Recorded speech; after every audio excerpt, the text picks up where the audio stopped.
जय गिरिराज महाराज की जय। जय ब्रजरानी की जय, ब्रजराज की जय। जय जमुना महारानी की जय, सकल संतन की जय, भक्तन की जय। দিয়ে সবাইকে উৎপন্না একাদশী আজকে যারা উৎপন্না একাদশী রয়েছেন তারা একবার এই মাহাত্ম্য পাঠটা শ্রবণ করুন। উৎপন্না একাদশী মাহাত্ম্য। অর্জুন বললেন, হে দেব, অগ্রহায়ণের পুণ্যকারী কৃষ্ণপক্ষের একাদশীকে কেন উৎপন্না বলা হয় এবং কি জন্যই বা এই একাদশী পরম পবিত্র ও দেবতাদেরও প্রিয় তা জানতে ইচ্ছা করি। শ্রী ভগবান বললেন, হে পৃথা পুত্র, পূর্বে সত্য যুগে মূঢ় নামে এক দানব ছিল। অদ্ভুত আকৃতি বিশিষ্ট সেই দানবের স্বভাব ছিল অত্যন্ত কোপন। সে দেবতাদেরও ভীতিপ্রদ ছিল। যুদ্ধে দেবতাদের এমনকি স্বর্গরাজ ইন্দ্রকে পর্যন্ত পরাজিত করে স্বর্গ থেকে বিতাড়িত করেছিল। এভাবে দেবতারা পৃথিবীতে বিচরণ করতে বাধ্য হয়েছিল। তখন দেবতাগণ মহাদেবের কাছে গিয়ে নিজেদের সমস্ত দুঃখ সবিস্তরে বর্ণনা করলেন। শুনে মহাদেব বললেন, হে দেবরাজ, যেখানে শরণাগত বৎসল জগন্নাথ গুরুধ্বজ বিরাজ করছেন তোমরা সেখানে যাও। তিনি আশ্রিতদের পরিত্রাণকারী, তিনি নিশ্চয় তোমাদের মঙ্গল বিধান করবে। দেবাদিদেবের কথা মতো দেবরাজ ইন্দ্র দেবতাদের নিয়ে ক্ষীরসাগরের তীরে গমন করলেন।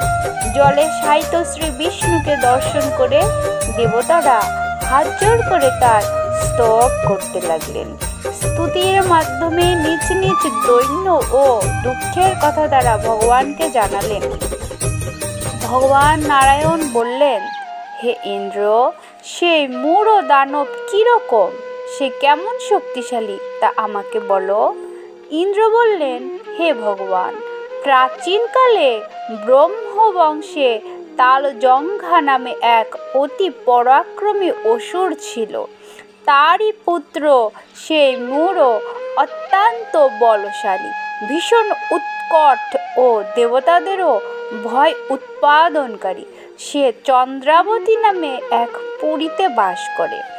স্বর্গ থেকে আমাদের বিতাড়িত করে তার স্বজাতি কাউকে রাজা, কাউকে অন্যান্য দিকপাল রূপে প্রতিষ্ঠিত করে এখন সে দেবলোক সম্পূর্ণ অধিকার করেছে। তার প্রবল প্রতাপে আজ আমরা পৃথিবীতে বিচরণ করছি। ইন্দ্রের কথা শুনে ভগবান দেবদ্রোহীদের প্রতি অত্যন্ত ক্রোধান্বিত হলেন। তিনি দেবতাদের সঙ্গে চন্দ্রাবতী পুরীতে গেলেন। সেই দৈত্যরাজ শ্রী নারায়ণকে দর্শন করে পুনঃ পুনঃ গর্জন করতে লাগলো। দেবতা ও অসুরের মধ্যে তুমুল যুদ্ধ হয়ে গেল। যুদ্ধে দেবতারা পরাজিত হয়ে এদিক ওদিক পালিয়ে গেল।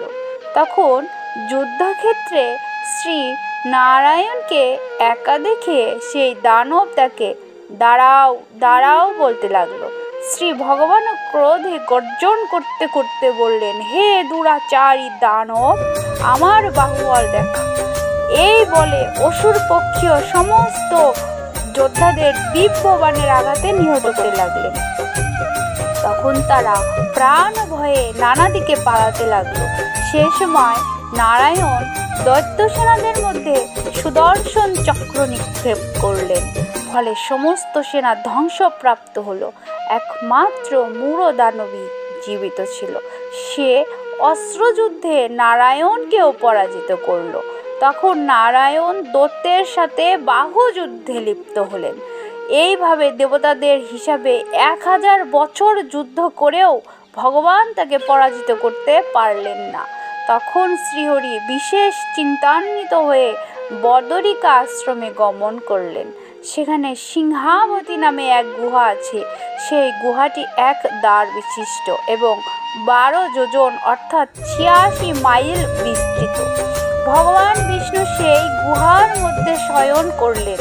সেই দৈত্যও তার পিছনে পিছনে ধাবিত হয়ে গুহার মধ্যে প্রবেশ করল। সে বিষ্ণুকে নিদ্রিত বুঝতে পারল।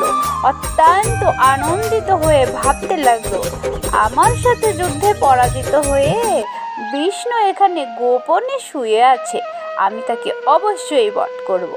দানবের এইরকম চিন্তার সঙ্গে সঙ্গে শ্রী বিষ্ণুর শরীর থেকে একটা কন্যা উৎপন্ন হলো। সেই কন্যাই উৎপন্না একাদশী। তিনি রূপবতী, সৌভাগ্যশালিনী, দিব্য অস্ত্রশস্ত্র ধারিণী ও বিষ্ণু তেজ সম্ভূতা বলে মহাপরাক্রমশালী ছিলেন। দৈত্যরাজ সেই স্ত্রীরূপিণী দেবীর সঙ্গে তুমুল যুদ্ধ শুরু করল। কিছুকাল যুদ্ধের পর দেবীর দিব্য তেজে অসুর ভস্মীভূত হয়ে গেল। তারপর বিষ্ণু জেগে উঠে সেই ভস্মীভূত দানবকে দেখে বিস্মিত হলেন। এক দিব্য কন্যাকে তার পাশে হাত জোর করে দাঁড়িয়ে থাকতে দেখলেন। বিষ্ণু বললেন, হে পরাক্রান্ত উগ্রমূর্তি, এই মূঢ় দানবকে কে বধ করলো? যিনি একে হত্যা করেছেন তিনি নিশ্চয়ই প্রশংসনীয় কর্ম করেছেন। সেই কন্যা বললেন, হে প্রভু, আমি আপনার শরীর থেকে উৎপন্ন হয়েছি। আপনি যখন ঘুমিয়েছিলেন তখন এই দানব আপনাকে বধ করতে এসেছিল, তা দেখে আমি তাকে বধ করেছি। আপনার কৃপাতেই আমি তাকে বধ করেছি। একথা শুনে ভগবান বললেন, আমার পরাশক্তি, তুমি একাদশীতে উৎপন্ন হয়েছ, তাই তোমার নাম হবে একাদশী। আমি এই ত্রিলোকে দেবতা ও ঋষিদের অনেক বর প্রদান করেছি। হে ভদ্রে, তুমিও তোমার মন মতো বর প্রার্থনা করো, আমি তোমাকে তা প্রদান করব। একাদশী বললেন, হে দেবেশ, ত্রিভুবনের সর্বত্র আপনার কৃপায় সর্ববিঘ্ন নাশিনী ও সর্বদায়িনী রূপে যেন পরম পূজ্য হতে পারি, এ বিধান করুন।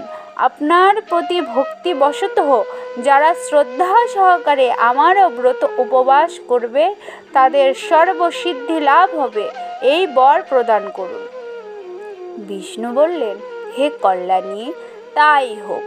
উৎপন্না নামে পরিচিত তোমার ব্রত পালনকারীর সমস্ত ইচ্ছা পূর্ণ হবে।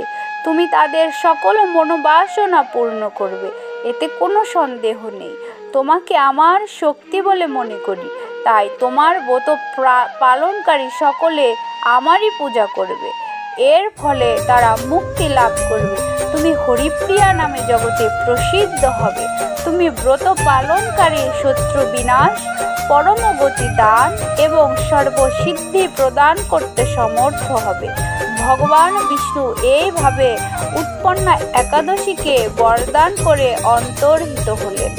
সমস্ত ব্রতকারী ভক্তিপরায়ণ হয়ে এই উৎপন্না একাদশীর উৎপত্তির কথা শ্রবণ কীর্তন করলে শ্রীহরি প্রসন্ন হয়ে যান। একাদশী পালনের পরের দিন পারণ মন্ত্র সবাই একবার শ্রবণ করে নিন।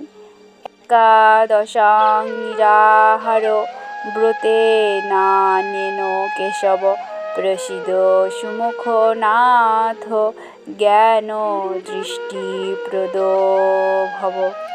জয় জয় শ্রী রাধেশ্যাম। जय गिरिराज महाराज की जय। जय ब्रजरानी की जय, ब्रजराज की जय। जय एकादशी महारानी की जय, सकल संतन की जय, भक्तन की जय। श्री राधे।